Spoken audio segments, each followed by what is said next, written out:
This is Power Hour with Gabriella Power. Hello and welcome to Power Hour. I'm Gabriella Power. Thank you for your company. Well, could Tim Walz get any more pathetic? I didn't think it was possible, but he has. We all know he was an appalling VP candidate with a track record that includes putting tampons in boys' bathrooms, turning Minnesota into a place for minors to travel to change their gender, and lies about his military record. And he's so delusional that he told reporters recently that he's not ruling out being president one day. Good luck with that, Tim Walz. But he's been up on stage and, of course, he has nothing of substance to offer. So he goes on a sick and twisted rant showing off his severe Musk derangement syndrome. They've got that little stock app. I added Tesla to it to give me a little boost during the day. 225 and dropping. So. Now, Tim Walz is so impressed with the commentary, gloating that Tesla stocks are dropping, which hurts American workers and shareholders, including his state of Minnesota, which as of last year had 1.6 million shares of Tesla in its retirement fund and more than 200,000 shares of Tesla in its non-retirement fund. So he really is an idiot.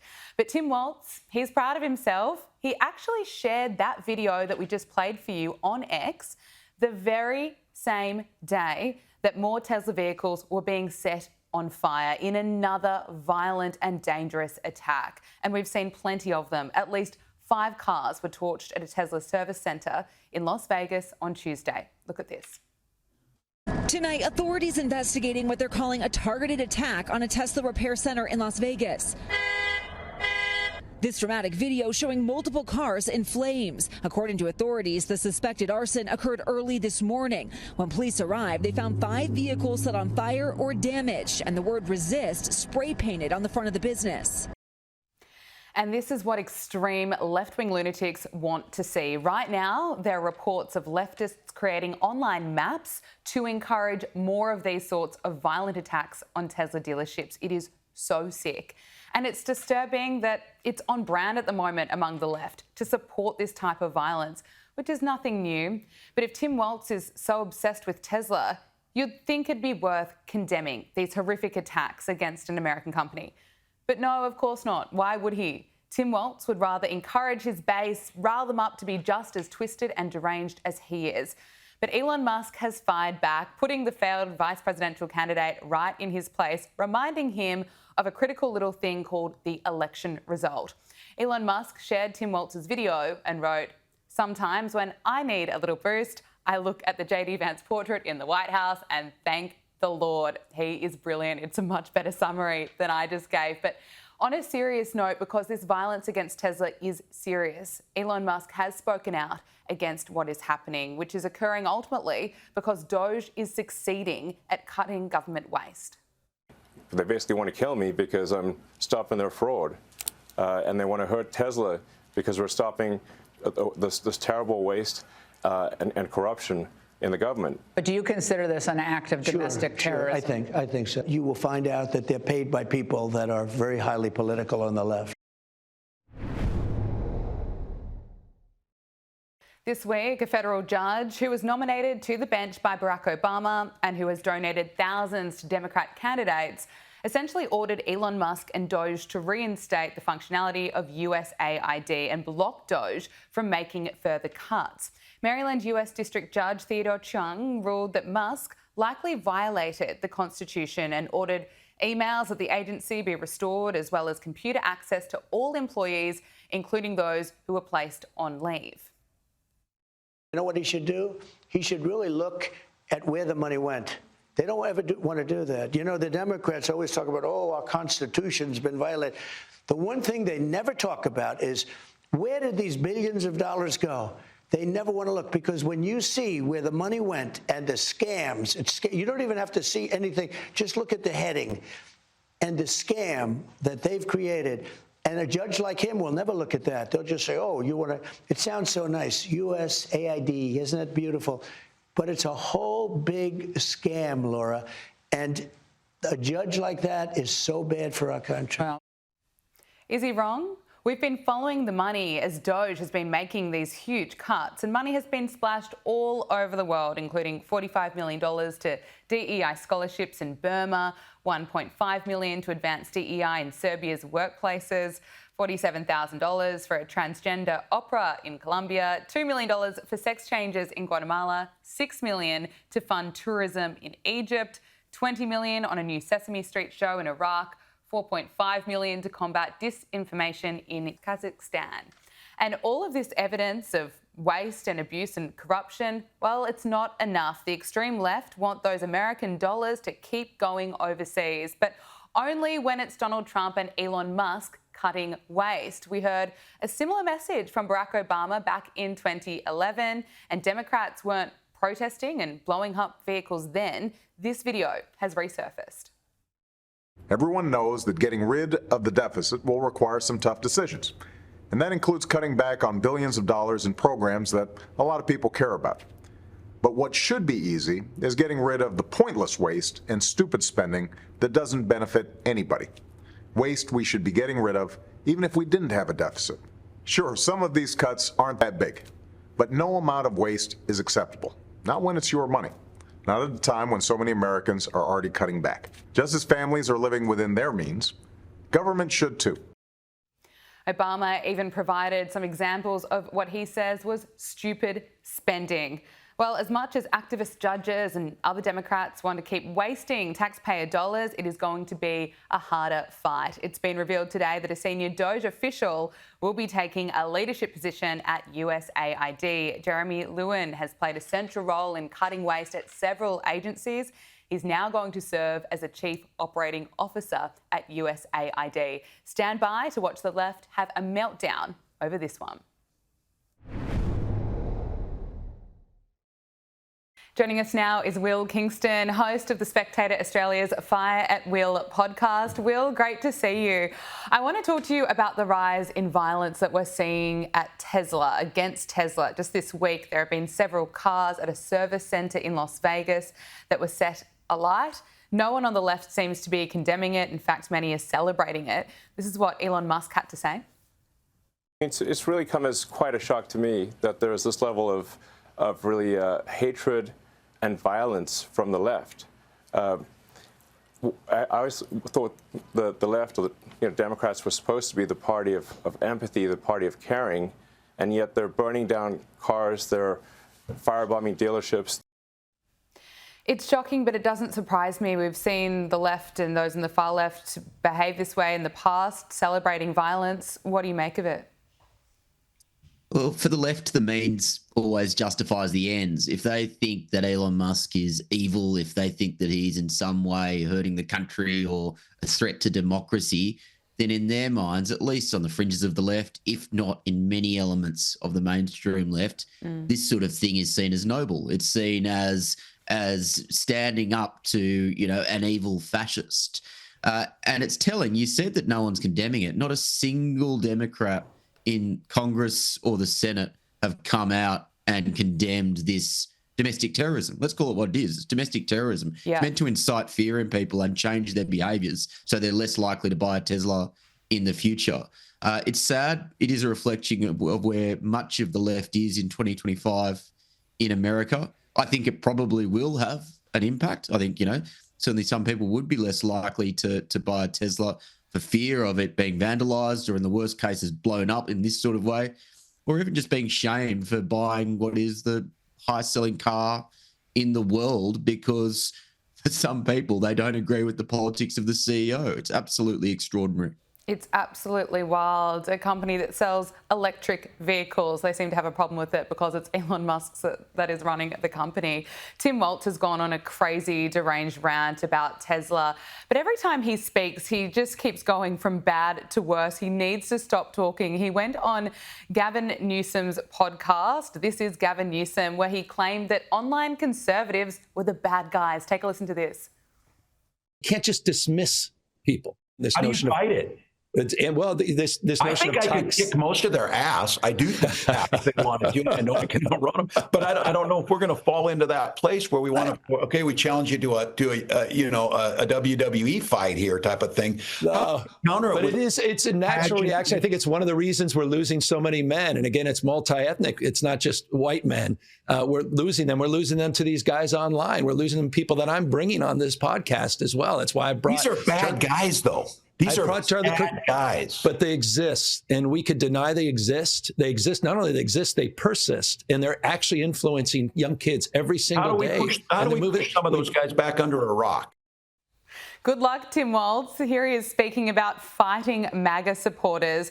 At least Gavin Newsom is trying to pretend he cares about the right. He's trying to get some kind of understanding as to why they lost, or why the Democrats lost so badly in the 2024 election. But what do you make of what Tim Walz is saying? Who is he really winning over by making these comments? Yeah, very few people, I would have thought. It's this sad, tragic attempt at some sort of faux masculinity or macho or machismo. He was always completely transparent during the campaign, and he obviously is just getting worse. Now he's getting more and more irrelevant. So like the other weird thing is, again, how, and this goes back to the first story, there's just this weird undercurrent of accepting violence. Now, even if he was saying that in jest, it's just a common thread from extremists torching Tesla cars through to someone who could have been the vice president of the United States on the left that says, you know what, I could kick this guy's ass because, well, I disagree with him politically. But, you know, people talk about Trump as bringing a more uncouth or bringing kind of a more vulgar element to politics, but it's just as bad on the left, really. Like the days of having statesmen like Reagan or even someone like an Obama are well and truly over. And it's because, and you know, there's a reason why people are less trusting of politicians than they ever have been. It's because so many of the politicians act in this sort of stupid way. Yeah, and that's such a fair point. Tim Walz is actually the one saying, bring on the violence, bring on fighting MAGA supporters. There we go. Well, Tim Walz doesn't seem to get it, and neither does Chuck Schumer. He went on The View with a crazy rant where he was essentially blaming people for caring about how much they actually pay in tax and where that money goes. And you know what their attitude is? I made my money all by myself. How dare your government take my money from me? I don't want to pay taxes. Or I built my company with my bare hands. How dare your government tell me how I should treat my customers, the land and water that I own, or my employees? They hate government. Government's a barrier to people, a barrier to stop them from doing things. They want to destroy it. We are not letting them do it, and we're united. That's the message the American people really want. That's certainly the guy to lead the Democrat Party. Yeah, geez, I feel dumber whenever I have to watch a clip from The View, and that's no exception. The funny thing is, and it is Donald Trump's superpower, he's very good at picking 80-20 issues which have the support of 80% of the American population. Non-controversial stuff like men shouldn't be in women's sport, or in this case, that the government shouldn't be wasting your money. And because they hate him so much, they then fall into the 20% side of the equation and are forced to take these sorts of positions, which no reasonable person would take. Every single reasonable person thinks it's a good thing that the government is finally cracking down on waste and fraud and just the ridiculous excesses within government agencies. And unfortunately, the Democrats, and this guy is the number one ranked Democrat left in politics, they just don't get it because they're so blinded by their hatred of Trump and more recently their hatred of Elon Musk. Yep, and we're just seeing that play out, and somehow it seems to be getting worse. This week, a federal judge who was nominated to the bench by Barack Obama essentially ordered that Elon Musk and DOGE reinstate the functionality of USAID. Now, Donald Trump has, of course, called the agency a scam. We've had so much evidence, so many receipts about the waste and abuse that was taking place at USAID. What's your assessment of how this has been playing out, especially in the courts? Well, it's very simple. Under the American Constitution, the president is the head of the executive branch, and the executive branch includes agencies like USAID. He can do this. It will be eventually go to the Supreme Court, where the Supreme Court, particularly with the current split of judges, will overturn this. So Trump will get his way eventually. But it is just unfortunate that the Trump agenda, which was endorsed by a majority of American people, is being resisted by, your term is exactly right, activist judges. It's nakedly political.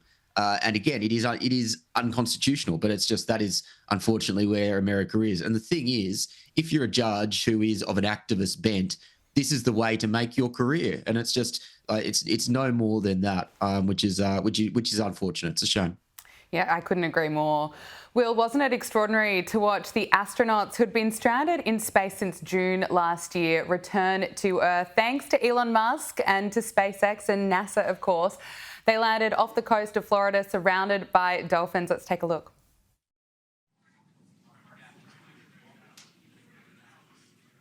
And splashdown. Crew 9 back on Earth. Copy, splashdown. We see main chutes cut. Nick, Alex, Butch, Sunny, on behalf of SpaceX, welcome home. Now, Donald Trump has been in power for 2 months and he was able to bring them home. And Elon Musk has said time and time again that the Biden administration refused to rescue them because of political reasons. This is what the astronauts said about that claim.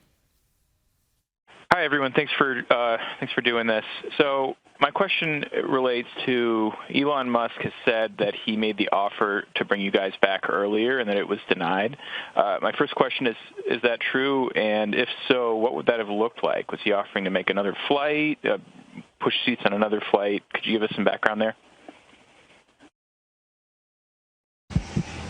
I can only say that Mr. Musk, what he says is absolutely factual. We have no information on that, though, whatsoever.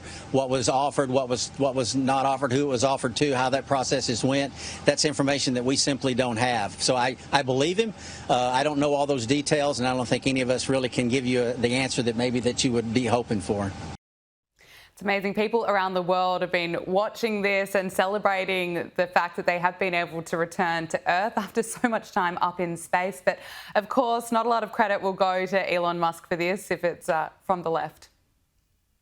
No, that was extraordinary footage, wasn't it? The optics couldn't have been better with the dolphins and the sunny weather and the smooth landing. There are some stories where it is just so blatantly obvious that if the political parties were reversed, or if there was a different president, or if there was a different political figure in the exact same position doing the exact same thing, the response would be entirely different. And obviously, if it was, well, actually, Jeff Bezos has now moved closer to the Trump right. But if it was any other CEO of a more left-wing persuasion, we know that they would be getting, Time Man of the Year covers. We know they'd be being lauded across the mainstream media. Absolutely. And it's purely because of Elon Musk's new evil status amongst the left that this has either barely got a mention or, and this sounds macabre, but I'm going to stand by it anyway, I think there would have been a lot of people on the left who would never say it, but they secretly would have been hoping for that to be a catastrophe, for there to be an explosion, because it would have reflected badly on him. You can't tell me that there wouldn't be some people where secretly there would have been that element of schadenfreude if it happened. And I think, again, it just goes back to this naked partisanship, this incredibly sad strand of ideological dogma on the left, that says the means justify the ends. And at the moment, these fascists, in inverted commas, need to be stopped at any cost. Well said. Will Kingston, the host of The Spectator Australia's Fire at Will podcast. Thank you so much for joining us on Power Hour. Great to talk to you. Thanks, Gabriella. Let's turn our attention to the Middle East, where fighting has resumed. Hamas, as we know, refuses to release the remaining hostages. There are still more than 50 of them being held in captivity, and Israeli officials believe at least 24 of them are alive. Despite all the warnings, Hamas refuses to release the remaining people they are holding captive. This week, Israel lost its patience and launched an attack against the terror group, which killed more than 400 people. Prime Minister Benjamin Netanyahu warned that these strikes were only the beginning. Joining us now is Michael Shoebridge, Strategic Analyst Australia Director. Thank you so much for your time. Look, no one wants to see fighting resumed. How long could this be going on for now? And also, what options are there for Hamas? Well, Gabrielle, there aren't many options for Hamas because Hamas will not agree to what the Israeli government demands. So the Israeli government quite rightly wants all hostages, alive and dead, released, but it also wants Hamas to have no role governing Gaza, and Hamas will not accept that. So we're seeing Israeli ground forces back in Gaza and in that corridor cutting Gaza in half. Yeah, and it's terrible scenes. No one wants to see this. Israeli officials say that Israel will be able to hit even harder due to the support from US President Donald Trump. Are we going to see this play out? I think we're going to see the war continue because you're quite right. With the backing of the new Trump administration, Joe Biden was a bit of a restraining hand on Netanyahu, but he didn't have a whole lot of leverage over him. But Trump has given full backing to the Israeli government to do whatever they want to do. And right now, Netanyahu wants to have a second go at killing all Hamas leaders. The problem is when you kill Hamas leaders, new ones climb out of the rubble. That is absolutely the issue, and Israel has every right to defend itself and fight to get those hostages back. Although Hamas refuses to release the hostages, Israel's military action has sparked anti-Israel protests. This is the vision that has captured our attention, of protesters waving the Hamas flag outside of the White House. Our position in the Imperial Court grants us immense privilege to escalate against the Zionist entity and its lapdogs. Any repercussion we may face pale in comparison to resisting a genocide. Allahu Akbar.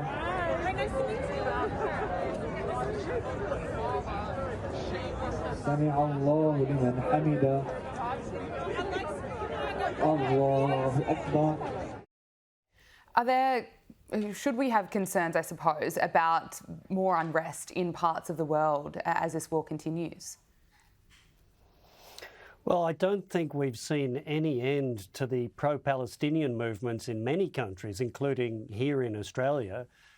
But I think that's going to harden the Trump administration's resolve to back Israel. So I don't think they're doing the people in Gaza any favours with that kind of protest in Washington. I just do not see that Gaza and Israel are at any point where they're going to negotiate an end to the war. So there'll have to be more fighting before they both come to that point. Let's talk about Ukraine. Donald Trump and Vladimir Putin have agreed to a limited 30-day ceasefire on attacking energy infrastructure. Trump and Putin spoke for more than 2 hours, and the leaders agreed on a move to peace. What's your assessment of this development? Well, I don't think this is the leaders agreeing on a move to peace. I think Donald Trump came out with the smallest possible thing from Putin that stopped him from being chronically embarrassed. So this is not a ceasefire.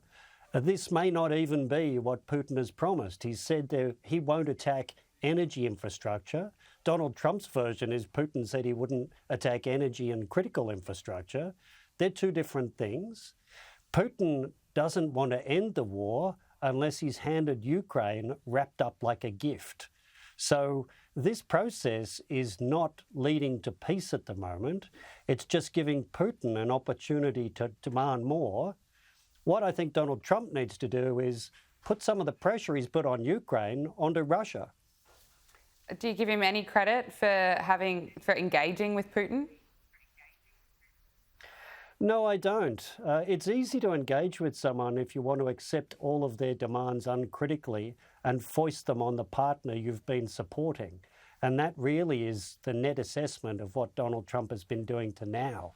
I think now he's starting to realise maybe Vladimir Putin isn't this friend with a shared bond as he's asserted. And maybe Ukraine is not the impediment to peace. Okay, well, look, it may be a long road ahead, but I have some comfort that there are at least discussions underway. Let's talk about an incident in Serbia. Footage has emerged showing what appears to be a military-grade sonic cannon being used to disperse protesters in Serbia. Now, it's claimed that riot police deployed the weapon to demonstrators who'd gathered in Belgrade to stage a massive protest against government corruption. Let's take a look.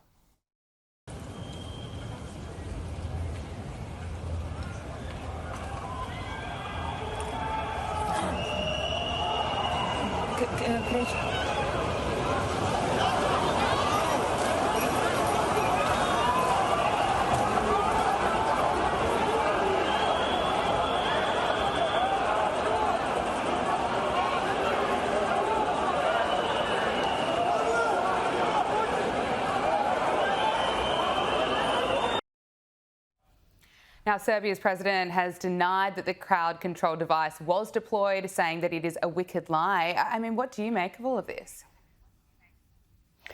Well, there is some footage of the Serbian police with something that looks very like a long-range acoustic device, an LRAD as it's called. Those things can be used to communicate with protesters, but they can also be used to try and disperse protesters. So the denials seem not to be backed up by imagery that shows they had a device like that. But the bigger issue, of course, is the Serbian protests have been going since November, and the Serbian president has now dismissed his government and having to form a new government because of the unrest. Michael Shoebridge, Strategic Analyst, Australia Director, thank you so much for joining us on Power Hour. Really appreciate all your insight and analysis. Thanks, Gabrielle. Well, the wait is over. The Trump administration has released 80,000 files related to the assassination of President John F. Kennedy. James DiEugenio is considered one of the best writers and researchers in America on JFK's assassination. He's written multiple books on the subject, including co-author of the JFK Assassination Chokeholds that prove there was a conspiracy. And he joins us now on Power Hour. James, thank you for your time. I want to get into some of the key takeouts from the files in a moment. But first of all, what's your assessment of the files? Did you get the answers that you were hoping you would? Well, there were so far 64,000 pages that were declassified as of yesterday, late in the day. Now, obviously, no human being could read that many pages in 24 hours. Okay, it's patently impossible. Okay, in fact, no 5 people could. But let me say this, Gabriella, there's some very interesting stuff, in the pages that I did manage to read. All right. One of the things that I think you wanted to talk about was this whole Australian connection, which took a long time to be declassified. Evidently, there was a source through the embassy in Canberra that on November 23rd said that somehow the Eastern Bloc countries were behind the Kennedy assassination. And the chief of Australian intelligence did not want this declassified. So he wrote a letter to Richard Helms, the director of the CIA, in 1968. All right. And Helms said that they had scoped this out already, and they did not think that it was credible, that the source was credible. And so they were not going to agree to have it declassified either at that time. And it wasn't. It wasn't. Commission document 971 was not declassified for a very, very long time. All right. I think it wasn't declassified till the time of the review board. Okay. In the 1990s. All right. So that's one very interesting aspect. It There's is another one that I interesting. think you wanted me to talk about. Yes, but Uh, let's stay on this one for now if we can. As you mentioned, it involves ASIO, which made the request to keep that document from the Warren Commission a secret. And when US authorities responded to ASIO's request, they said there is every reason to keep the document out of the public domain. That's certainly raising some eyebrows.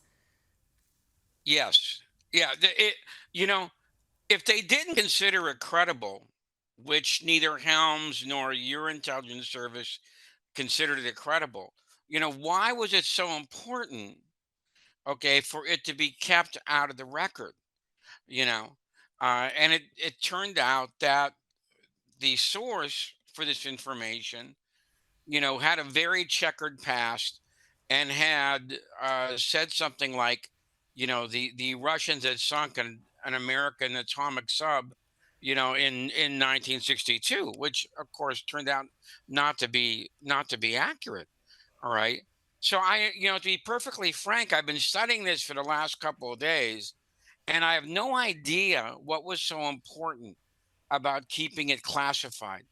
It's one of these things that I think actually makes the CIA and these other intelligence services look worse by keeping something like this classified for so long. I think it was a very bad mistake on their part. It's interesting. The door is not completely shut to new insights, but going through the documents that we have so far, it doesn't appear to suggest that there is a second shooter, which Anna Paulina Luna claimed that she believed that there was after going through the files. Is there something I'm missing, or what's your read?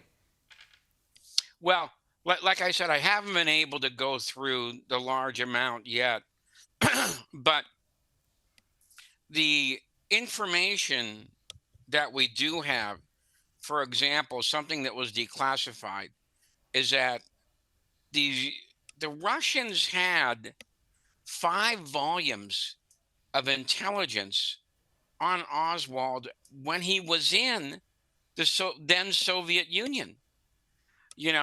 And they had come to the conclusion through an informant that they had inside the KGB, that Oswald was not trying to be a Russian spy or anything like that, that he might have been a mole sent over.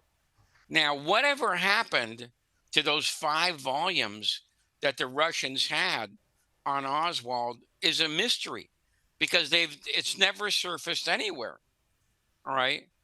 Now, another very interesting thing, which I think you wanted me to talk about, was Charlie Kirk and Gary Underhill. Did you want to talk about that? Absolutely. This is going a bit viral. The page that states, the day after the assassination, Gary Underhill left Washington and a small clique within the CIA was responsible, he confided. Less than 6 months later, Underhill was found shot to death, ruled a suicide. There's a lot of speculation around that. How much weight should we be giving it? All right. This is something that had been out there before, but it's now in a very clean form, as you can see. It's unredacted. It's a very compelling story. Gary Underhill had been a consultant to the Central Intelligence Agency and military intelligence for a number of years. He was an expert in small arms warfare. All right. So he would be a consultant to third world rebellions and things like that. Very shortly after the assassination, he went up and visited some of his friends in New England. All right. And he started muttering these very strange things about the Kennedy assassination, about they're a bunch of drug runners and criminals, referring, everybody thought, was to his former employment with the CIA, and that they had killed Kennedy. All right. And they asked him, they were leaving on a trip, and they asked him if he'd like to join them so they could console him. And he said no. Okay, he didn't want to go for whatever reason.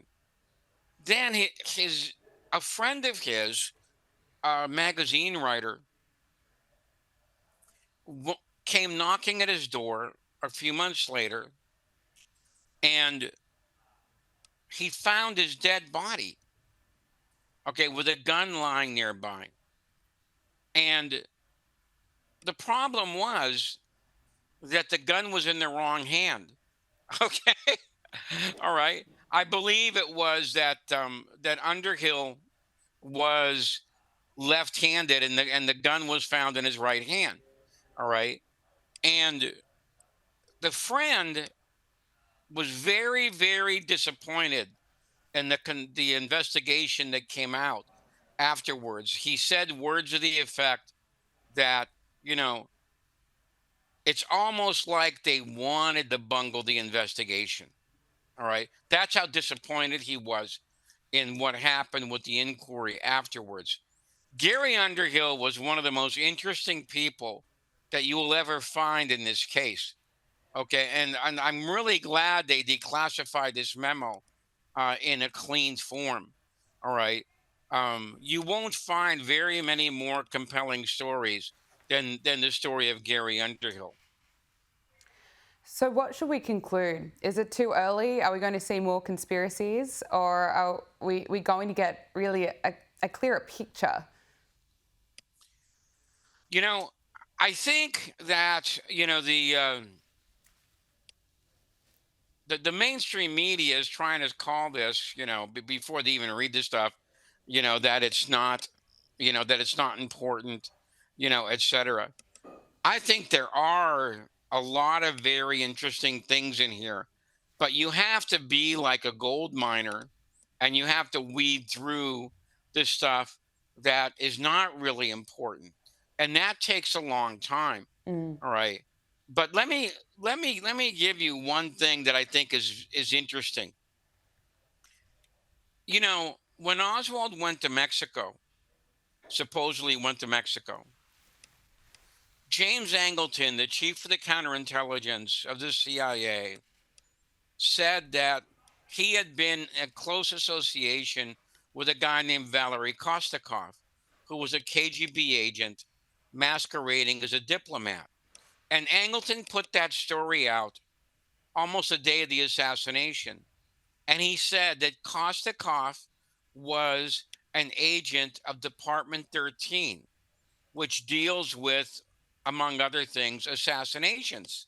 So, of course, everybody then thought, well, they jumped on this thing that maybe Oswald was working for the Russians, you know, when he shot Kennedy. Well, one of the declassified memos from 1971, a CIA memo, admits, wait a minute, we don't know if Kostakov worked for Department 13. That's an assumption that's not warranted by the evidence. So when I saw this jumped out at me and made me think, was Angleton trying to frame Oswald by jumping to that conclusion within 24 hours of JFK's murder? And if so, if that's true, what does that say about James Angleton? Now, short summary. James Angleton was, of course, the chief of counterintelligence for the Central Intelligence Agency for about 15 or 20 years on the day of the assassination. He was a rabid anti-communist, okay, who a lot of people think had almost gone off the edge, you know, with his mania about the Soviet Union. So anybody like Kennedy, who was trying to forge a rapprochement with Fidel Castro in Cuba and a détente with Nikita Khrushchev in Russia, that would look very bad to somebody like Jim Angleton. So that's something that I think is very interesting that came out the first day. Thank you for sharing that with us. Just before we wrap up, how important is it that these files have been made public? We've been waiting decades for them. There has been so many theories around the truth. How important is it for you? I think that ultimately, when they're all out there, and I think there's going to be a third batch today, and everything has gone through and sifted, I think we're going to have a more accurate picture of what really happened to Kennedy. I really do believe that, you know, and I think, you know, as they say, there'll be a much more accurate mosaic of what happened on November 22nd, 1963. I think we're getting a little bit of that slowly but surely, even within 24 hours of them being declassified. And let me say one last thing. I've only seen one document that has any redactions in it at all. So I think Tulsi Gabbard, the head of the DNI, okay, and Donald Trump deserve a lot of credit for fighting through the FBI, the CIA, State Department, NSA, et cetera, to get these out there in the purest form. I've really never seen anything like this before, the lack of redactions in these documents. Absolutely. They deserve all the credit for this. James D. Eugenio, thank you so much for joining us. Okay, good night. Meghan Markle is facing further backlash from her Hollywood peers after making a major return to the spotlight with her Netflix cooking show. Riley Sullivan is a lifestyle reporter here at skynews.com.au and he's always across the latest celebrity headlines. Riley, great to see you. Great to be back. So actress Justine Bateman, she's launched a fresh attack on Prince Harry and Meghan Markle just months after calling the Sussexes ambulance chasers. What exactly has been said here? Yeah, well, as you said, Justine Bateman, very outspoken Hollywood actress, bit of an industry veteran. She's also the sister of Jason Bateman. And she has always sort of been a bit of a critic of the Sussexes. She really came out strongly against them after the Los Angeles wildfires earlier this year. And she's sort of come out with a bit of a fresh rant on her blog, talking about Meghan's cooking show and just some of the other things they've been up to. And basically saying that, look, it looks like Meghan's play acting at something that she's not qualified for, which is a pretty harsh line, a bit devastating, but kind of true. I think that kind of encapsulates the vibe. You know, she's doing this Netflix cooking show. She obviously doesn't have a culinary background. And you do get this sort of the feeling that she's just sort of giving it a go. And to have a peer in the industry, you know, who's a bit of a veteran, making comments like that, I think it probably would sting. Yeah. She also had a really funny line. She said basically that the Sussexes are still in the Victim Olympics, that they really do have one trick, and that is complaining about the royal family. And rightfully so. You know, nowadays, I just don't think that tracks. Like, we're not in 2021 anymore. I think in 2025, the victim thing, it just doesn't really rate. Yeah, didn't play well then. It's not playing well now. No. Fair comment. Now, Princess Catherine has dropped a major hint about a possible Australian royal tour in the near future. That is very exciting. What exactly did the Princess of Wales have to say? Yes, so Kate was out in force for St Patrick's Day. She was at a military barracks in London with the Prince of Wales, and she was talking to an Australian corporal, and they were chatting, and it was one of those great moments where we're not just seeing them chatting, but we're also hearing what they're saying. And basically Kate was talking to him about Australia. Of course, she has been here before. There was the royal tour in 2014, more than 10 years ago. And she basically kind of hinted, she said, look, you know, I'd love to come back. I'd love to bring George, Charlotte and Louis and bring the whole family and come. And it's really just about finding the time to do it. So, you know, definitely not ruling it out. And she kind of ended their chat by saying, I'll see you down there. So, you know, very, very early kind of stages, but I wouldn't put it past maybe a bit of an announcement coming in the not too distant future. Oh, fingers crossed. We'd love to hear that. Conservative think tank, the Heritage Foundation, has succeeded in its legal battle to have Prince Harry's visa application and his documents to enter the US released. So what exactly did the documents reveal? And unfortunately, some of those documents were redacted. Yes. So it's kind of a mixed response. So for the Heritage Foundation, they've succeeded in having the documents released. This was a campaign that was launched over a year ago, basically because these guys got together and thought, well, hang on, Harry's going on in his book about using drugs, using illicit substances, you know, all illegal things. And he's got this sort of unclear residency status. So is there a contradiction there? Did he lie on his visa? That's really the crux of it. Yeah. The Biden administration declined to release the documents. Of course, it went through the courts. It's now, we're in the Trump administration. They have released it, but it is heavily redacted, as you said. So There's not a lot of personal details in there, which I'm not surprised at. So I guess in some ways it's showing transparency. They're showing the documents, but they're also protecting Harry's privacy. I will say, I think the outcome of this, it really goes to show that Harry is not at risk of being deported. There's nothing in the documents that's not redacted, I guess, that indicates that he has lied. Also, I think the fact that they have redacted it shows that they're concerned about his privacy and that there isn't really going to be any more movement on this. So I guess good for the Heritage Foundation that they fought it, they went through the courts and they got the documents released. But I think a huge relief for Harry, because I do think this is probably the end of the visa speculation. Okay. A new book by royal author Tom Quinn has revealed bizarre details about how Prince Andrew allegedly treats staff at the Royal Lodge. So what were some of the biggest revelations about working for the Duke of York? Yeah, so Tom Quinn's released this really kind of humorous book in a way, talking about, the lives of the staff at the palaces. What is it really like being, a maid or a butler to a member of the royal family? And unsurprisingly, some of the kind of craziest stuff in there was about the staff who work for the Duke of York. There were some really funny things in there. We've known this before, that he is obsessed with teddy bears. He has 40 teddy bears that have to be assembled and arranged perfectly.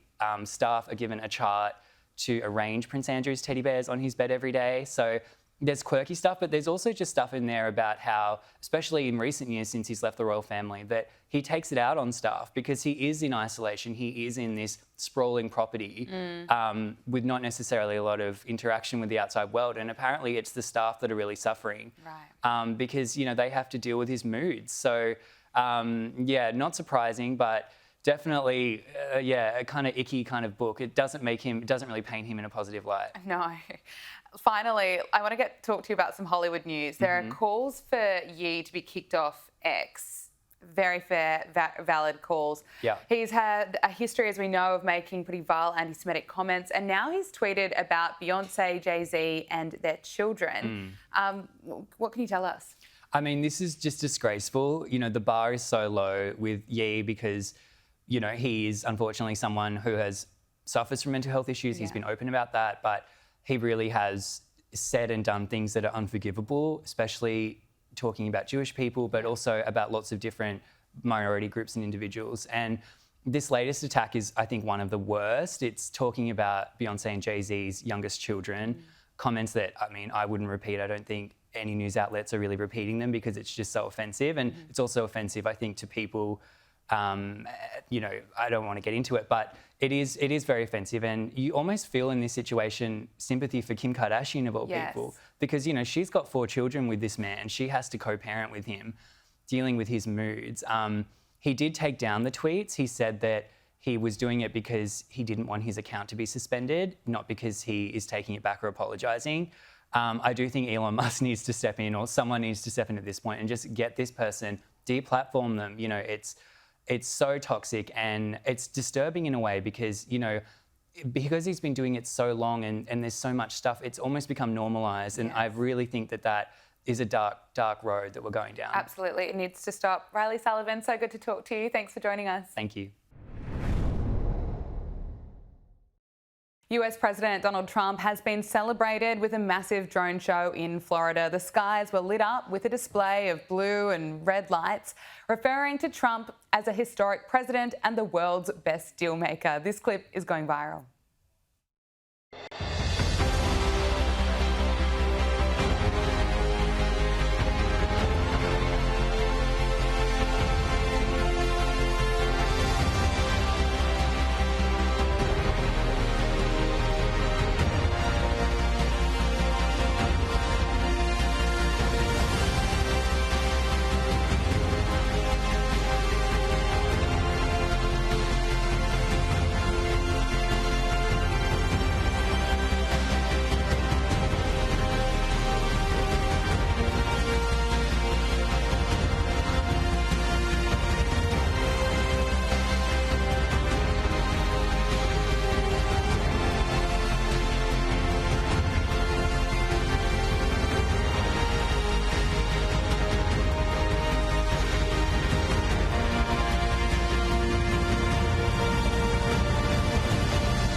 I love that it features Donald Trump doing the Trump dance. Let's never stop playing that. And that is the show for today. Thank you for your company.